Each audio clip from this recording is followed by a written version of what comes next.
welcome to the Stanley Spencer Gallery. We are delighted to announce our winter exhibition, Everywhere is Heaven, Stanley Spencer and Roger Wagner.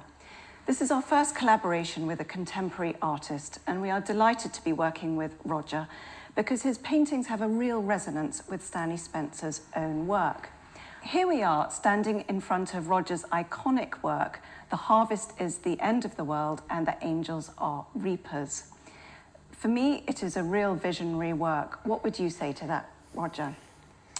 It was almost the only picture that I've ever done that actually came almost as a sort of vision, which was when I was, when I was still an undergraduate, before I'd learnt to paint anything. It was just suddenly appeared in my mind, and I sort of knew I had to paint it, and it took me 10 years or so after that to actually arrive before I painted this picture. So, yeah, I think I would have to admit to that, term. And the subject matter is taken from a biblical parable. Could you explain to us a little bit about the iconography? Well, that's right. It's the parable of the wheat and the tares, so that Christ sort of tells the story of the field which of wheat where an enemy sows the tares in, and then the wheat and the tares are sort of separated. And when he explains it, he a bit later to the disciples, he has this sort of phrase: the harvest is the end of the world, and the reapers are angels. And that's in a way just an explanation of what the. But for me, I wanted it halfway between the story and the explanation, as it were, so that I've got the actual angels as reapers within the field. And in a way, you could think of it as the story is about. It's about the idea that that though there's always evil in the world, it's not a good idea to try and tear it out, because then you tear out the good as well. And so it is a last judgment in a sense, but it's also a warning that actually the judgment isn't something that we do as well. So it's quite a profound story, and it's and I'd always felt that sort of last judgment paintings I'd have too much of fear in them, and so I wanted, what would it be to imagine the Last Judgment as an English pastoral scene? And so that was it. Yes, it's quite different if you think about Michelangelo's Sistine Chapel Last Judgment and the fury and the terror. This is worlds apart, isn't it? Yeah, that's right. But having said that, I didn't want to. So there is a sort of threatening sky, and there is a sort of strange light in the thing. So I didn't want to, as it were, just say everything is for the best and the best. I wanted to have that sense, and yet to suggest that actually. That the story ends by saying the righteous shall shine like the sun in the kingdom of their Father, and so it's intended as that there is a hopeful story, and so I wanted, because then I think that we tend to fixate. I mean, as in the Michelangelo, your eye is seized by the devils and the pitchforks and things, and it's difficult to sort of rise beyond that, and so the wonderful Julian of Norwich has this sort of in her visions. She has this, which sort of T.S. Eliot quotes in his poem, that sin is behovely, but all shall be well, and all manner of things shall be well. And that was something of the feeling that I wanted to get. And I must say, I think whatever one's faith, that is a tonic indeed for our own times and the terrible things happening at the moment. That all shall be well, and. Yeah, we need hope somewhere, don't we? Yes. Yeah.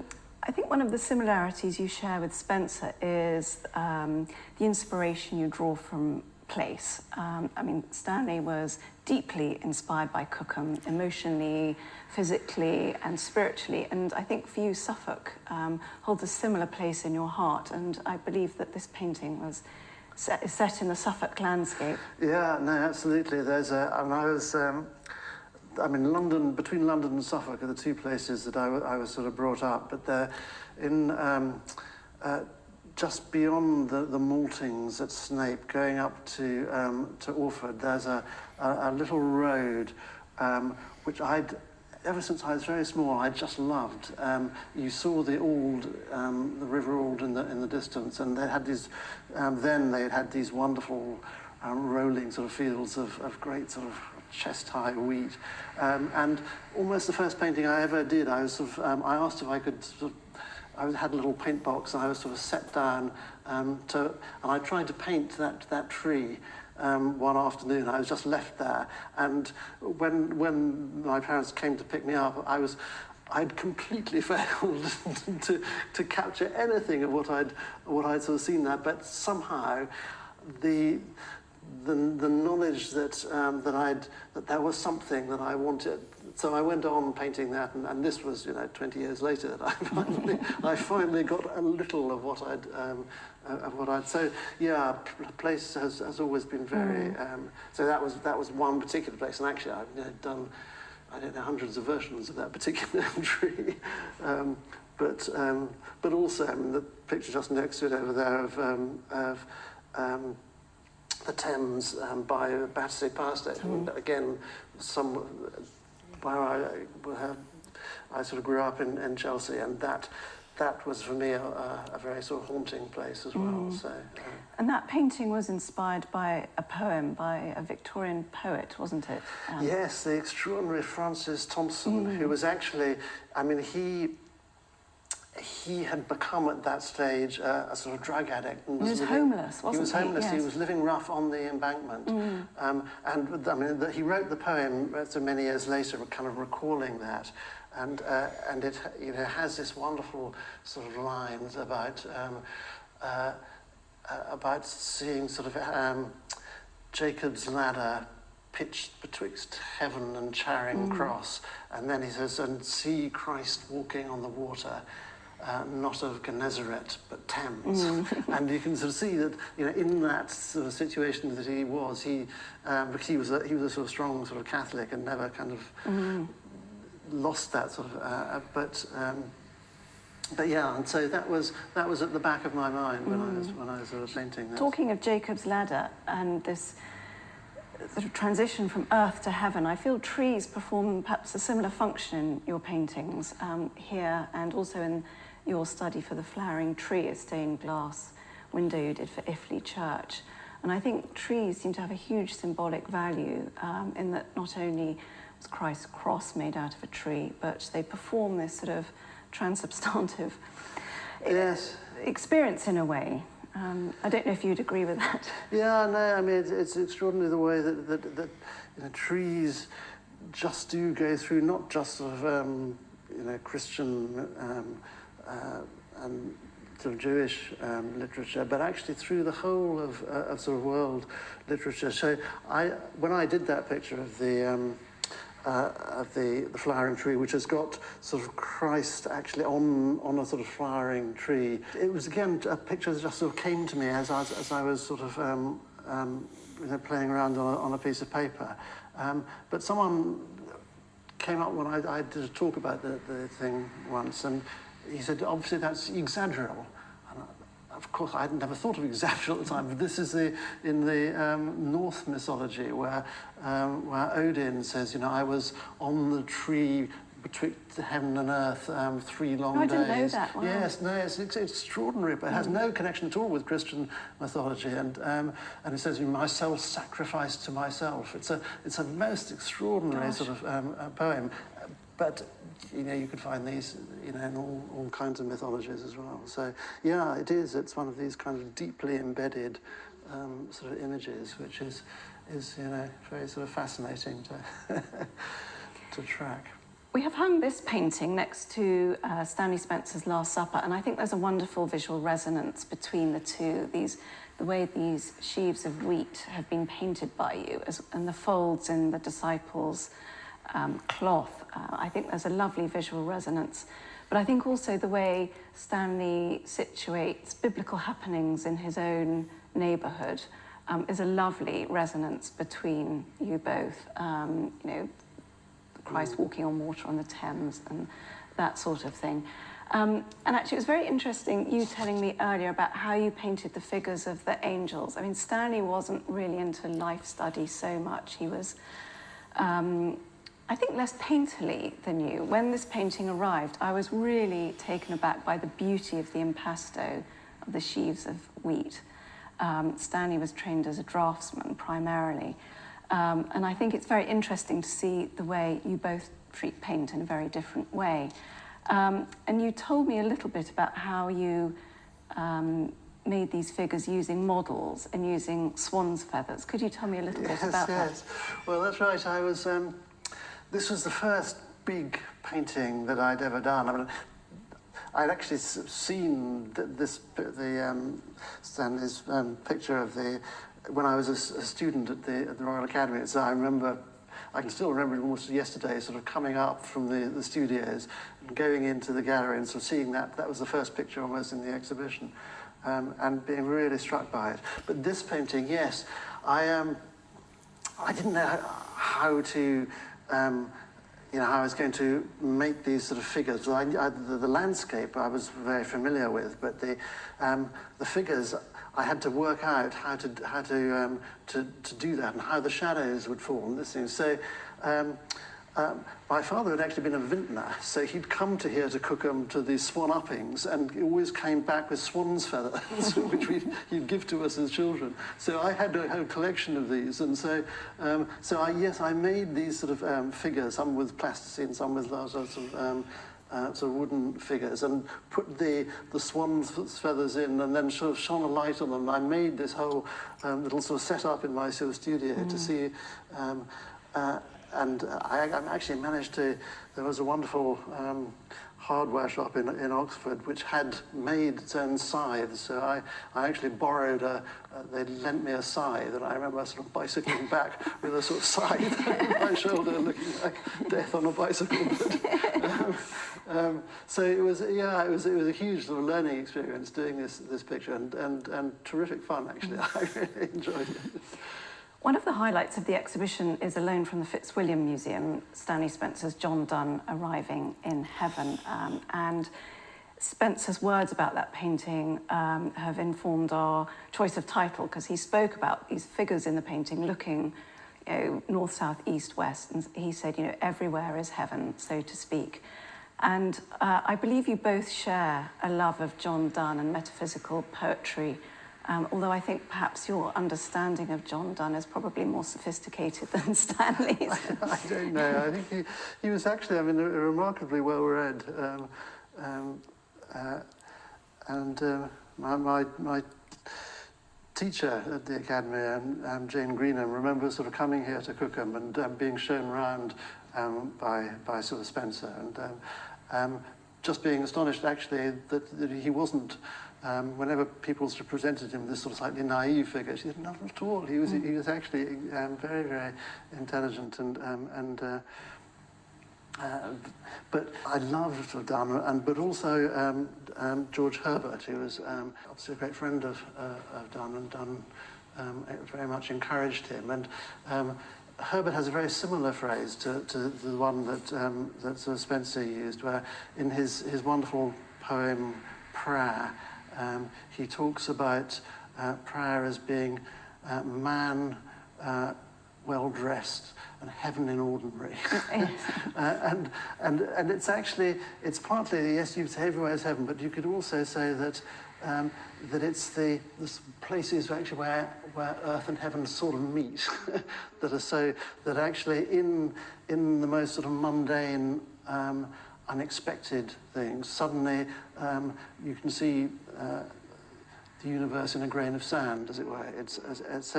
That's something that I think I rather, I certainly resonate with in And I think Spencer too, and he was very fond of Donne's concept of Cookham churchyard as a holy suburb of heaven, yes, which is why we've got his painting of the angel in Cookham churchyard, and obviously that was the place for his resurrection masterpieces. I'd finally like to touch upon your painting Ash Wednesday, which, when it arrived, took me back. Such was its beauty. It almost looks like a surrealist work, and if one didn't know that it was informed by T.S. Eliot's poem of the same title, one would think it was, a psychological drama, perhaps. You were Please, it would be lovely to hear about your thoughts on the subject matter. I know that it was done at a time of your life when you were going through your own conversion. And you also painted it when you had sort of come across the works of de Chirico. So if you could tell us a bit about that, that would be great. Yeah, so that was, I mean, it's almost the first sort of oil painting. It's certainly the first painting I ever sold, and it's the first oil painting I ever sold, and it's one of the... I did it, or at least the idea for it came, I'd been in Italy, and I'd seen Fra Angelico's paintings. It had a huge impact on me, both kind of well, it inspired me to want to be a painter, but it also changed my whole sort of view of the world. It's something kind of spoke to me through those. But almost immediately after I'd seen the Fra Angelicos, I was in Venice, and I saw a wonderful painting by de Chirico in the Guggenheim Museum, and then extraordinarily met him. Oh, wow. And that was the first sort of artist I'd ever met, and he was in his 80s. But so his pictures had a huge sort of impact on me, and when I came back, I'd been reading the T.S. Eliot, which has this line in it: "Lady, three white leopards sat under a juniper tree in the cool of the day." And he thinks of the leopards as rather like the leopards in the wild beasts in Dante, who had sort of devoured him. So he thinks of himself as the dry bones, and then says, "Can these bones live?" It was a poem that he wrote, come as he'd been converted. So it was a very sort of personal poem to him, and it kind of resonated with what I was going through at the time. And so I remember walking along the street and sort of just seeing those lines as a sort of a painting by Fra Angelico or de Chirico or something like that in my mind. And it was, again, rather like this one, it was many years before I was actually able to realize it in a way that sort of satisfied me. But it had been a kind of image in my mind for years, which I was working on all the time. I was well, first of all an undergraduate, and then as a student at the academy. So yeah, when I had an exhibition at the Ashmolean, this was as a kind of retrospective. This was number one, and so it's lovely to put it alongside Spencer's the John Donne appearing in heaven, because that was a picture that which he did when he was as a student, Slade. exactly. So yes. it's just it means a lot to me having those two together. Roger, you're painting a sacred allegory, Apocalypse. At first glance, looks like an incredibly depressing image. There are bound captives in the foreground, power stations pumping toxic air into the atmosphere. But actually, there is a great message of hope in there. Perhaps you could tell us a bit about that. Yes, well, came out of a wonderful but a very daunting commission that I was asked to do a painting on the whole book of Revelation, which is one of the most sort of complicated and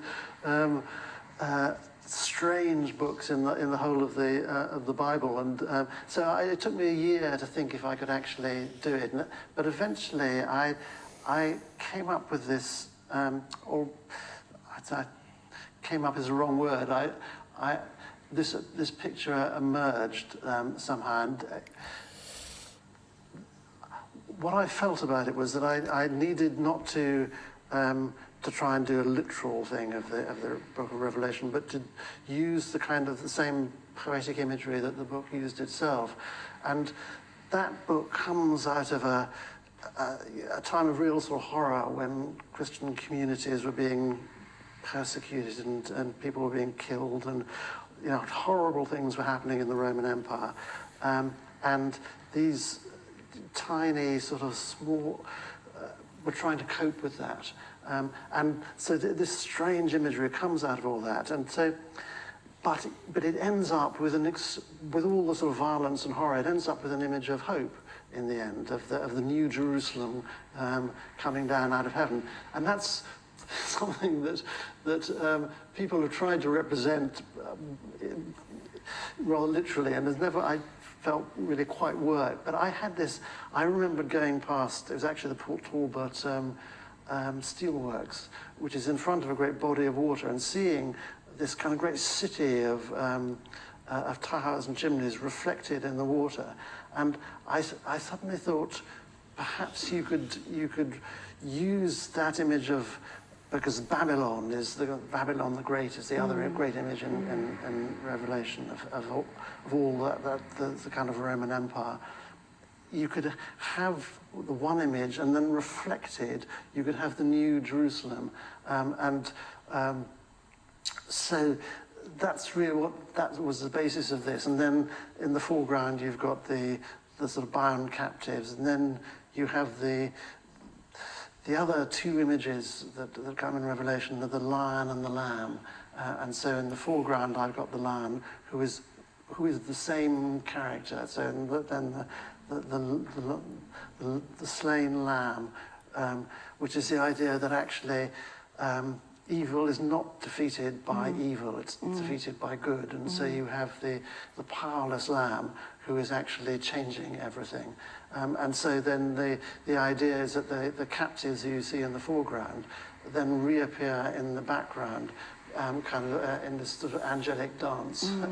So yes, it's an image of hope and redemption. Again, that's quite a Renaissance conceit, isn't it? Having different iterations of the same people, in the foreground, and then in the background, the next point of narrative. So I don't know if you've been looking at, for Angelico again for this. Yes, well, Botticelli was actually particularly... Okay. Yes, of course, yes, and Botticini even, yes. So yes, I mean, all those kind of things were very much in my mind when I was doing that. So yes, I was. It took me almost again a year to paint the picture, but it was a very sort of profound experience doing it. I must say, for me, it is an extremely eloquent picture, and the way in which you've painted this promise of hope in the water is simply beautiful, and no reproduction can do it justice. And I very much urge all our visitors to come and see it in the flesh, because your pictures really are the way you use paint is such a dynamic and immersive experience. So thank you very much for lending us these pictures and helping us with this exhibition. Well, it's a great joy, as I say, to have aid, because Spencer has been such an inspiration to me. So to put my pictures alongside his and especially here in Cookham, and here in this the chapel where he was he worshipped as a child. So that's all very special. Thank you, Roger.